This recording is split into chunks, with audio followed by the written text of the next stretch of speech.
Olá você, muito bom dia. Está no ar a primeira edição do Mr. Mengão, o seu telejornal com as notícias do mais querido do planeta. A acusação no STJD quer usar vídeo de confissão de apostador contra Bruno Henrique em julgamento marcado para essa semana. Diretoria do Flamengo faz balanço da janela como positivo e comemora o sucesso. Flamengo recebe proposta milionária por Pedro no último dia da janela de transferências do Al Rayyan. Flamengo recebe valor milionário de time europeu por atacante. Essas e outras você confere agora. Fica comigo até o final, porque aqui tem muito mais Flamengo pra você. O saldo do Flamengo na janela de transferências, que fechou ontem, foi muito bom, foi positivo, né? O clube conseguiu atacar as principais carências do seu elenco e negociar jogadores por valores significativos. Com saídas de jogadores, o Flamengo lucrou 378,5 milhões de reais e com chegadas de reforços ficou na casa dos 270 milhões de reais. O valor gasto nessa janela foi o maior investimento já feito pelo clube numa única janela em sua história, né? Porque foram 4 contratações e a conta não considera luvas e comissões. O espanhol Saúl Ñíguez foi o único jogador a chegar sem custos ao Flamengo. O meia estava perto de rescindir o seu contrato com o Atlético de Madrid, lá da Espanha, que não recebeu nada do Flamengo pelo negócio. Os outros 3 reforços foram Emerson Royal, Jorge Carrascal e Samuel Lino. Exigiram investimentos do clube.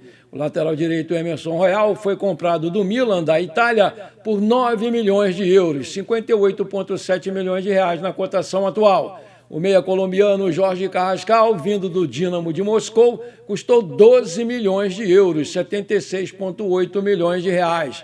E o Samuel Lino, vindo do Atlético de Madrid da Espanha, custou 22 milhões de euros fixos, 141,5 milhões, e foi a maior contratação da história do clube. Por outro lado, aí a diretoria do Flamengo negociou o Gerson, o lateral direito Wesley e o meio-campista Vitor Hugo, do Profissional. E o goleiro Lucas Furtado, o meia Matheus Gonçalves e os atacantes Lohan e Schola, que estavam no Sub-20. O Vitor Hugo e o Lohan foram emprestados para o Santos e para o Pisa, da Itália, respectivamente. O clube italiano vai pagar 500 mil euros, 3,1 milhões de reais, pelo empréstimo do jogador, que tem opção de compra fixada em 4 milhões de euros, 25,4 milhões de reais, por 50% dos seus direitos econômicos. 2 jogadores foram liberados, mas o Flamengo ainda ficou com 50% dos direitos econômicos. O nigeriano Schola foi para o Dinamo Kiev da Ucrânia e o goleiro recém-convocado para a seleção brasileira sub-20, o Lucas Furtado, se transferiu de graça para o Vitória de Guimarães, de Portugal. 50% ainda ficou com o Flamengo no seu passe, né? As maiores vendas foram a do Wesley para a Roma da Itália, por 25 milhões de euros, e a do Gerson para o Zenit, que também pagou a sua multa rescisória de 25 milhões de euros, 162,2 milhões de reais.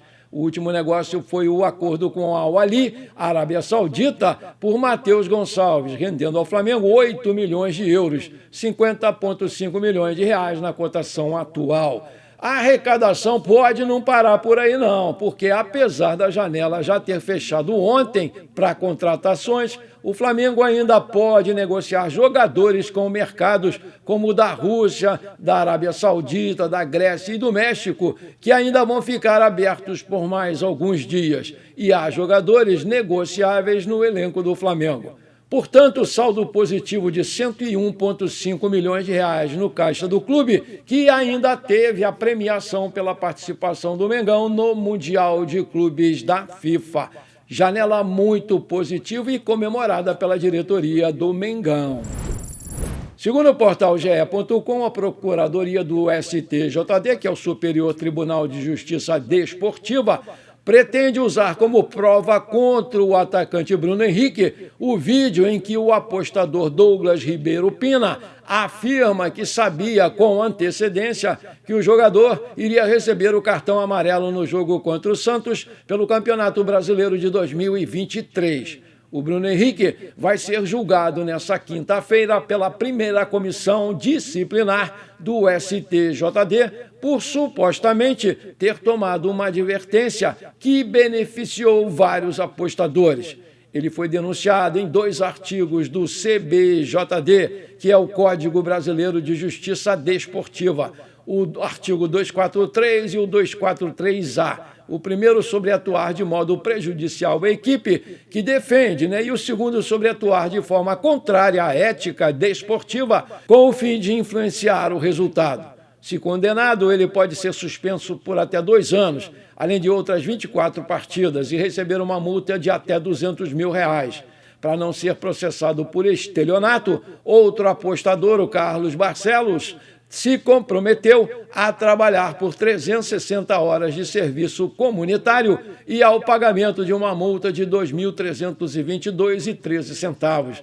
Além da confissão, como o apostador indicou intenção de se mudar para o exterior, os promotores abriram a possibilidade de que ele pague uma multa de R$ 5.500 desde que comprove residência em outro país com documentos. Esse Barcelos é amigo do Vander Nunes Pinto, que é irmão do Bruno Henrique, de quem teria recebido a informação sobre o cartão amarelo no jogo contra o Santos. Na Justiça Comum, apenas o Bruno Henrique e o seu irmão Vander são réus. O Ministério Público recorre para que outras 7 pessoas indicadas pela polícia também sejam processadas. 6 atletas convocados do Flamengo para essa data FIFA. Um vive pela primeira vez a experiência de representar a seleção brasileira. É o Samuel Lino, O atacante foi chamado no último sábado para substituir o Matheus Cunha, que se lesionou num jogo pelo Manchester City lá na Inglaterra. O Lino atuou como titular e completou os 90 minutos no empate do Flamengo contra o Grêmio, motivo pelo qual ele não pôde participar do primeiro treino da seleção nessa segunda-feira. No entanto, o jogador foi visto ao lado de ex-atletas flamenguistas, como é o caso do Lucas Paquetá e do Jean Lucas, acompanhando a atividade debaixo de uma leve chuva em Teresópolis, cidade localizada na região serrana aqui do Rio de Janeiro. Ele também foi personagem de um lance curioso nessa terça-feira, causando grande repercussão na torcida do Mengão. Olha aí, tudo porque ele recebeu uma entrada nada amigável do meio-campista Casimiro durante o treino da seleção brasileira na famosa dinâmica do bobinho. Diante desse contexto, diversos torcedores rubro-negros fizeram questão de criticar a atitude do Casimiro, alegando que ele poderia ter lesionado seriamente o Samuel Lino, porque, segundo os torcedores do Mengão presentes lá no treino, o Casimiro fez na maldade. Com o Samuel Lino entre os reservas da equipe, a tendência é que o técnico Carlo Ancelotti entre em campo na próxima quinta-feira aqui no Maracanã contra o Lanterna Chile, com Alisson no gol, Wesley, Marquinhos, Gabriel Magalhães e Douglas Santos, Casimiro e Bruno Guimarães, Rafinha, Estevão, João Pedro e Gabriel Martinelli. Vale destacar que o Brasil é o terceiro colocado com 25 pontos e já está matematicamente classificado para a Copa do Mundo de 2026, enquanto o Chile está fora, é o lanterna da competição. Maravilha, se você está curtindo esse nosso telejornal, então não esquece, manda brasa agora no like para fortalecer o nosso canal. Se você ainda não é inscrito, bora lá, me dá esse prazer, me dá essa alegria. Aperta o botão inscrever-se, aperta o sininho ali e compartilhe também esse programa com parentes e amigos flamenguistas. E agora tem um novo botão aí, o hype. Quando você dá o seu like, aparece para você hypar o vídeo, elevar a visualização no YouTube. Aperta ele, é de graça e você ainda vai me ajudar demais a crescer o canal. Valeu, muito obrigado. O Flamengo decidiu não aceitar a proposta de 20 milhões de dólares feita pelo atacante Pedro, de 28 anos, e do Al Rayyan do Catar, o time do ex-técnico do Botafogo, aquele português bem-sucedido, o Arthur Jorge, no último dia da janela. A oferta equivale a cerca de 110 milhões de reais. Ela foi apresentada pelos empresários do jogador, mas a diretoria do Mengão optou por manter o camisa 9 quietinho aí no elenco do Flamengo. A informação foi divulgada primeiramente pelo portal Bola VIP Brasil. A decisão reforça a estratégia do Flamengo de não negociar peças-chave durante essa temporada, né? Mantendo seu foco na disputa do Campeonato Brasileiro, que é a prioridade, e da Libertadores. O Pedro segue como a principal referência do ataque do Mengão, com total respaldo da diretoria e também da comissão técnica do Felipe Luiz. O atacante tem se destacado pelo desempenho consistente e pela importância nos momentos mais decisivos do Flamengo. Segue como titular absoluto e referência para os jovens atacantes do elenco, como é o caso do Wallace Yan.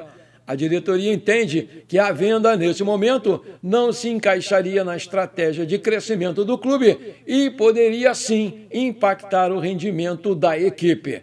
O Pedro também tem sido peça importante na relação com a torcida, que considera o Pedrão um jogador de primeira linha, um jogador decisivo e identificável com o projeto esportivo rubro-negro. Nas redes sociais, torcedores manifestaram apoio à permanência do jogador, reforçando a decisão do clube. Além da oferta do Al Rayyan, outros clubes vinham monitorando o jogador, mas o Flamengo manteve firme a sua postura de não abrir mão do jogador nesse momento. A diretoria sinalizou que só consideraria uma negociação em condições excepcionais, o que não aconteceu até o momento. O Dinamo de Kiev, da Ucrânia, anunciou a contratação do atacante nigeriano Ogunda Shola, que se destacou aqui por suas conquistas, bicampeão da Libertadores e da Copa Intercontinental Sub-20 em 2024 e 2025. O jogador assinou um contrato de 4 anos com o clube ucraniano. Para garantir 50% dos direitos econômicos do Shola, o Dinamo de Kiev investiu $400 mil, aproximadamente aí R$2,1 milhões na cotação atual. O Flamengo ainda ficou com 50% do passe do jogador de 20 anos para uma futura venda. O seu contrato com o time europeu vai até o final de 2029. O Shola chegou no Flamengo no começo de 2023, integrando as categorias de base do clube. Durante a sua passagem, ele participou de conquistas importantes e teve a chance de trabalhar com o Felipe Luiz, técnico que mais tarde o convocou para estrear na equipe principal. Mas como ele teve muito pouca chance, ele resolveu sair. Realmente, hoje a disputa por um espaço na equipe do Flamengo é muito difícil. Tem muita gente de qualidade ali. Bom, por enquanto foi isso. Eu espero que você tenha gostado do nosso programa. Muito obrigado de coração por você ter ficado comigo até aqui. Não esqueça de deixar aquele like maneiro. Um forte abraço para você e bora ser feliz. Pra cima deles, Mengão!